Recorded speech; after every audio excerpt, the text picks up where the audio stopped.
Salut tout le monde, j'espère que vous allez bien. Alors, comme le titre l'indique, cet épisode est inspiré par le fait que ma vie en ce moment ressemble très fortement à du métro, boulot, dodo, avec très peu de place pour quoi que ce soit d'autre.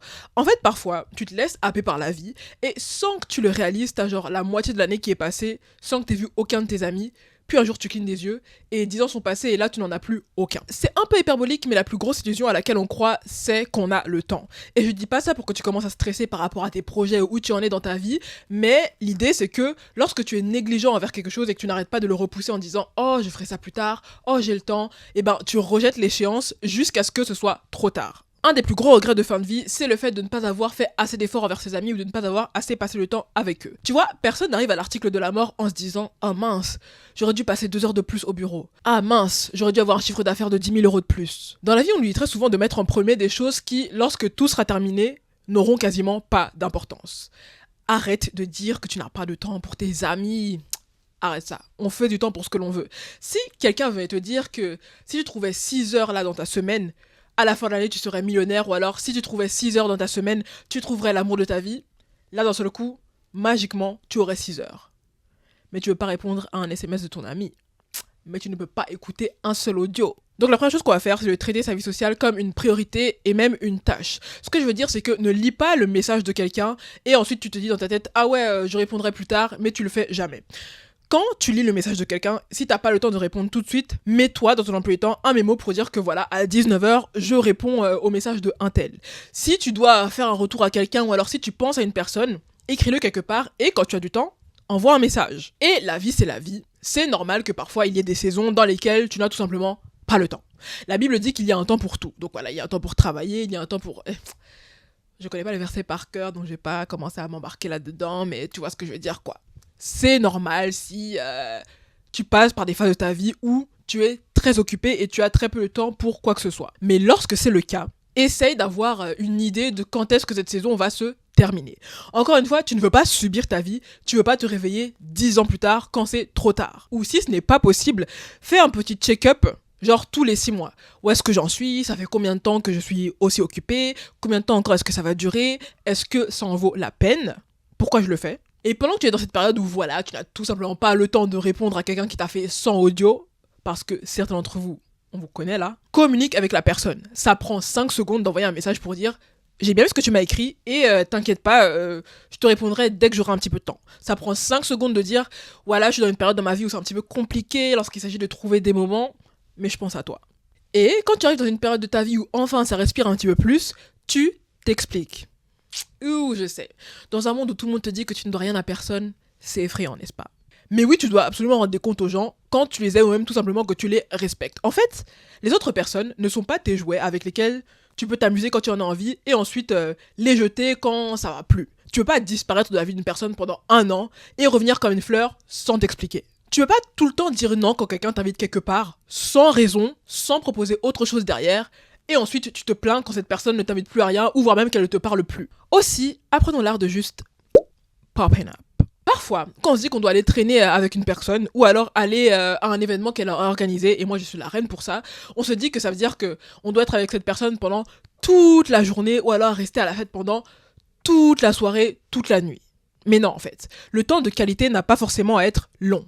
Ou alors, voilà, mettons la phrase à l'envers, un moment passé avec une personne n'a pas forcément à être long pour être de qualité. Quand c'est le week-end et que tu es un petit peu fatigué ou que tu as quelques tâches à faire, tu n'as pas forcément à aller voir une personne pour la totalité du samedi. Tu te dis, je libère 2 heures pour aller voir mon ami en personne. Quand quelqu'un t'invite à une soirée, tu n'as pas à venir à 20h et à rester ensuite jusqu'à la toute dernière danse à 6h du matin. Dis-toi, voilà, je vais aller pour 2-3 heures, m'amuser avec elle, m'amuser avec les personnes qu'il y a, et ensuite, je rentre. Tranquille. Sur le coup, tu te dis peut-être la flemme, mais au final, quand tu vas quelque part et que tu passes un bon moment, tu ne le regrettes jamais. En vérité. Et même si tu le regrettes en vrai, est-ce que c'est si sérieux que ça? Et lorsqu'on parle d'avoir du respect et de la considération pour l'autre, ça va dans les deux sens. Pour qu'une amitié survive des épreuves comme par exemple le manque de temps, il faut vraiment que les deux fassent des efforts. Si dans ta relation, tu es la seule personne qui parle en premier, tu es toujours celle qui initie des plans, ou alors sinon, tu ne parlerais plus jamais à cette personne, honnêtement, laisse la poubelle se sortir toute seule. Non pas que les gens soient des poubelles, mais tu comprends l'image. Oui, en tant qu'adulte, ça peut t'arriver de passer par... En tant qu'adulte ou même en tant que... Peu importe l'âge, hein, ça peut t'arriver de passer par des périodes dans lesquelles tu n'as pas vraiment d'amis, où on dirait que personne n'a envie d'être ton ami autant que toi tu le veux. Mais en tant que chrétienne, je crois que la vie n'est ni le fruit du hasard, ni ta faute. Ce que je veux dire, c'est que Dieu a un plan pour toi, et ce plan, tu ne peux ni l'annuler, ni le gâcher, ni le changer. Donc, il peut arriver que Dieu t'emmène dans certains endroits ou alors permette que certaines choses se passent dans ta vie, et le but de tout ça, c'est ton bien. Car si tu as donné ta vie à Christ, car tout concourt au bien de ceux qui aiment Dieu, et ce bien en question, c'est ta sanctification. Si tu es dans une saison où tu n'as pas d'amis malgré tes efforts, c'est pour une raison. Et c'est ok de faire les choses seul. Tu n'as pas forcément à attendre les gens pour voyager, pour aller au cinéma, pour aller au restaurant ou t'amuser. Tu peux apprendre à apprécier ta propre compagnie et à être ton propre ami. Reste patient et aie de l'espoir, mais peu importe combien de temps cette saison dure, ne deviens pas amer et isolé. C'est très facile, lorsqu'on est déçu par relation X, Y, Z, de se dire « Eh ben voilà, de toute façon moi j'ai besoin de personne, maintenant je m'en fous des gens, je reste toute seule, c'est que moi, je fais mon argent, voire même je reste seule avec Dieu. » Mais pas d'une façon qui est sainte, mais plutôt d'une manière que j'appelle le chrétien aigri. Genre, j'ai essayé d'aller à l'église, ou j'ai essayé de parler à des gens, mais tout le monde est hypocrite, tout le monde est faux, donc je reste chez moi avec Dieu. Mais l'amour de Dieu est fraternel par nature, donc là, de un, tu n'es pas en train de laisser Dieu vraiment guérir ton cœur pour t'amener à être comme lui, et en plus, tu te vois probablement dans une meilleure lumière que ce que tu n'es vraiment. Oui, les autres sont des pécheurs, mais nous aussi nous le sommes en fait. Et parfois, nous-mêmes, on va rejeter des personnes juste parce qu'elles ne rentrent pas forcément dans l'image d'amitié un petit peu superficielle qu'on s'est construite dans notre tête. Sois ouvert d'esprit et n'essaie pas d'être ami avec 10 000 personnes en même temps. Qualité plutôt que quantité. C'est mieux d'avoir 2-3 amis super proches plutôt que 20 personnes dans ton cercle avec lesquelles tu t'entends bien, mais sans plus quoi.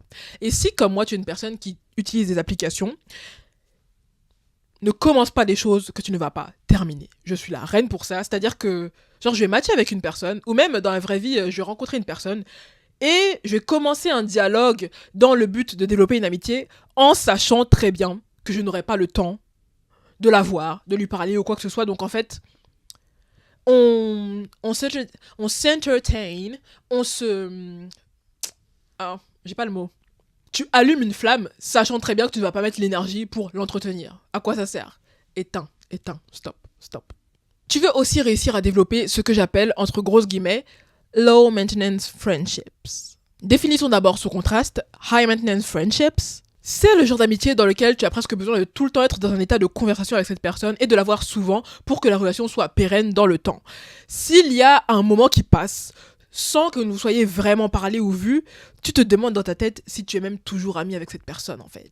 À l'opposé, les low maintenance, c'est quand tu peux même passer par exemple quelques mois sans vraiment parler à une personne, mais lorsque vous recommencez à discuter, c'est comme si vous n'avez jamais arrêté. Ça ne veut pas dire que ce sont des personnes moins importantes ou que tu les aimes moins. Tes amitiés ne sont pas des échecs. Si tu ne vois pas les personnes tous les week-ends, arrête de regarder Sex and the City, d'accord ?